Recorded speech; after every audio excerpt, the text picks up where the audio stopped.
Yun yung talagang ano ko, first impression. Pero pagka pagbibigay na siya ng hatak, bigla mo ngayon igaganon, oh. Ang tulin, ayun oh, ang bilis. Ang bilis. Ang bilis, walang Diyo. Taki na, kinabahan ako dun, ah. Yun oh, magandang araw sa inyo mga paps, no? Ngayong araw is papalitan natin to straight RS8. Kung naalala nyo mga paps, no, yung NMAX na to, yung pinalitan natin ng ito lang, RS8 lang siya na pulley. Yan siya, kambal. Ngayon, sabi ng may-ari, wala daw siyang magawa sa pera niya.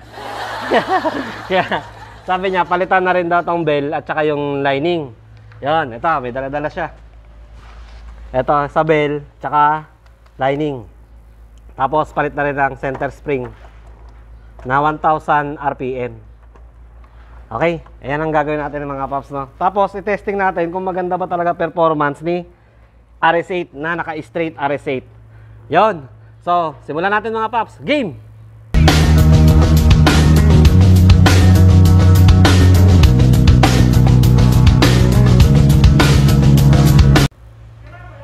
Yan, tanggalin natin mga paps, no? 17 at saka 24.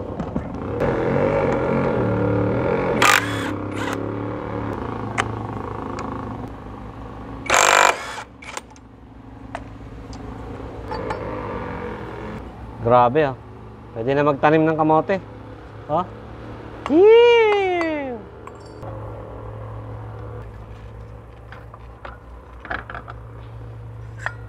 Yan. Ito yung papalitan natin. Tanggalin natin to.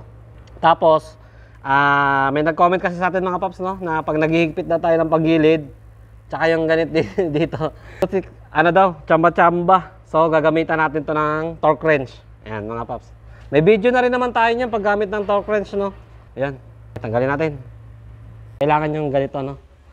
39 tsaka 41. Tapos kung anong kakasya dyan, ayun.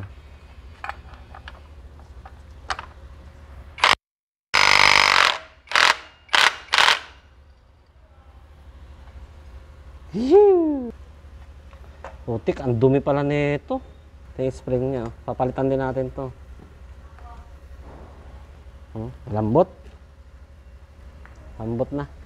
Linis-linisin muna natin mga paps, no? Para matuwa naman yung may-ari. Lagay muna natin yung spring. Yun, no? Ang spring niya is wala kami nakuhang RS8, so NCY 1,000 RPM. Aerox NMAX, parehas lang. Yun, no? Then, lagay na natin tong lining. Sana all RS8. Pag gusto nyo rin madagdagan yung tulin ng motor nyo mga paps, no? Gayahin nyo lang setup na to. Ang problema lang, hindi kami nakakuha ng bola. Kasi walang RS8 na bola. Maaari kasi mga paps, mag-upgrade din kayo. Huwag nyong chachapsuyin. Kung anong nabili nyo, straight nyo na yun.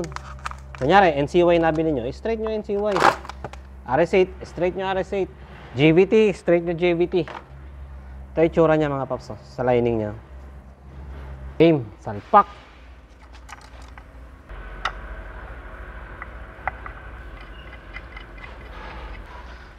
Yan, then higpitan natin siya. I-torque natin mga paps para hindi tayo mabash na ano. Tsamba-tsamba yung higpit. Ganyan nyo lang mga paps. Tapos kailangan nyo yun ng ganito, pang-ipit.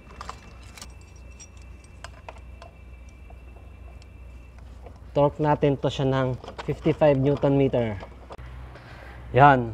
So paggamit ito mga paps sa ano natin, no? Torque wrench. Ito, tinuro ko na rin naman to, no? So set tayo ng 55. Nandito yung 50. Itapat nyo lang sa 0 mga paps. May video na rin naman ako yan mga paps, no? Siyempre hindi nyo may shoot. Yan, no? Uurong nyo konti rito. Yan, konti lang para lang mag shoot dito. Oops, sige, isa pa. Isa pang click. Yon, okay na, nag-click na. Ayan mga paps, ha. Hindi na yan, ano, tsamba-tsamba. Game. Kapiyawan lang natin ang grasa. Ito, high High temp, ilagay niyo yung grasa ha. Meron doon yan. Pinutol ko pa yung ano. Pako pa yung butas ko dapat. Sabi. Kagaya yan ng ano doon ko. Yun mga paps. Buti na lang. May nahanap siya na RS8. Ayan o. Bola na RS8. So, ang iko-kombinasyon natin na ano, GIS 12. Yan. 10 grams saka 12 grams. Para straight talaga siyang RS8 na. Ang pagkabit mga paps na, di ba nakaganyan siya? Yung bandang dito, pag hinarap nyo ng ganyan, yung mabigat muna ilagay nyo. 12, ganyan to yung 12. So pag ganyan siya, dito siya sa kaliwa. Tapos, ito sa NMAX, wala naman siyang baliktaran, no? Hindi gaya sa ADB natin na may baliktaran. Ayan. Tapos yung partner niya is GIS.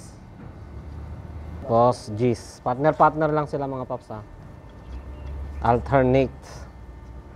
Kung obra pa yung magdadala kahit mga alas 7. Kasi minsan.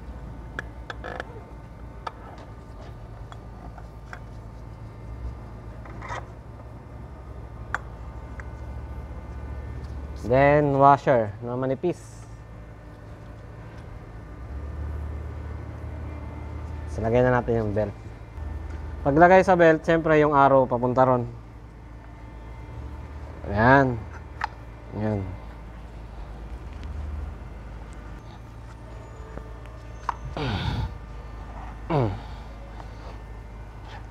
Yun, no?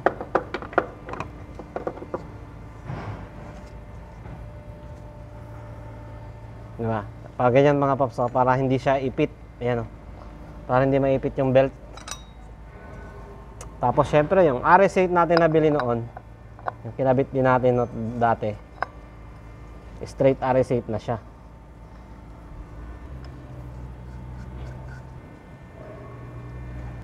Yan, kamayin nyo muna mga paps. Then ilagay natin yung bell. Woo! RS8. Ang ano pala siya mga paps, ang dami niyang ano, ang dami niyang groove. Hindi gaya nung ano, sa yung papalitan nito.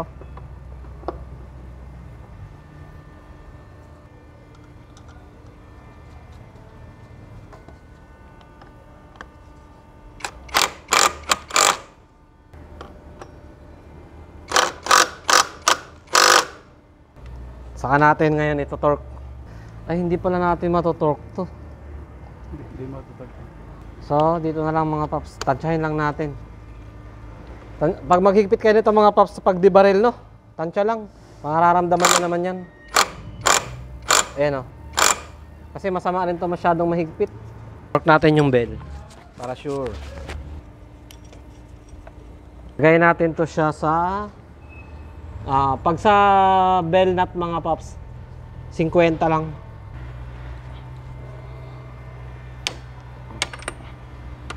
Sakto lang. Yun, no? Testing.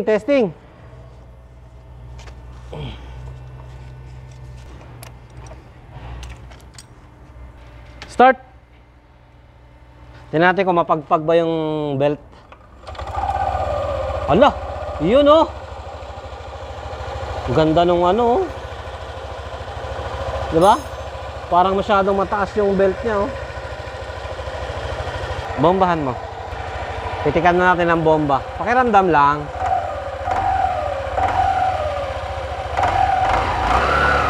Testing natin. Lagyan natin cover mga paps. Tapos patakboy natin. Tingnan natin performance niya. Game!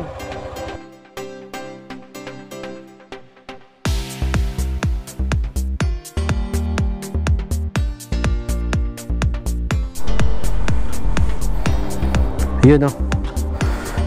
Testing natin mga paps. Yahoo! RS8 straight. Yan, start natin. Start. Uy.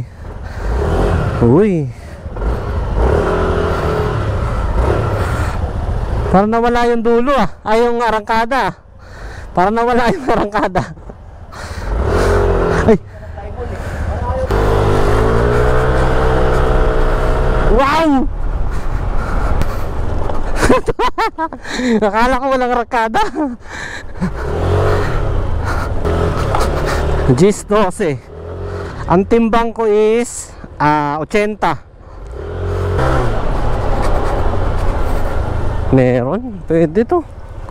Ox na rin. Ayun ang first impression mga paps, no? Yan, no, tinan mo, pagka pinipigaan ko siya, ganyan ito. Ayan, no, pag pinipigaan ko siya, hindi siya maano agad, para nawala yung biglang ano niya. Pero pagka ganyan ito, pakita ko sa inyo. Isa pa, mag-ano tayo ulit. Bigyan ko siya ulit, ha. Ayan, no, parang matagal ba siya, parang may delay na konti. Yun yung talagang ano ko, first impression. Pero pagka nag-ano na siya, parang magbibigay na siya ng hatak, ay grabe naman, bigla ka naman gaganyanin. Gaya na to, tinan mo di ba? Pero pag tumakbo na siyang ganyan, tapos bigla mo ngayon igaganon, ang tulin, ayun, ang bilis. Ang bilis. Ang bilis, walang joke. Kinabahan ako dun, kasi ano na to, rough road na mga paps, recommended ko talaga siya. Kahit panggilid lang, no, pero matulin talaga siya. Mararamdaman mo talaga di ba? Ibang-iba naman talaga sa stock. Ibang-iba talaga siya. Oh, grabe. Testing mo. Parang nangangamoy may lining Ayun, syempre bago. Lalapat pa yan may power naman. Testing mo dun. Tas bira mo dyan.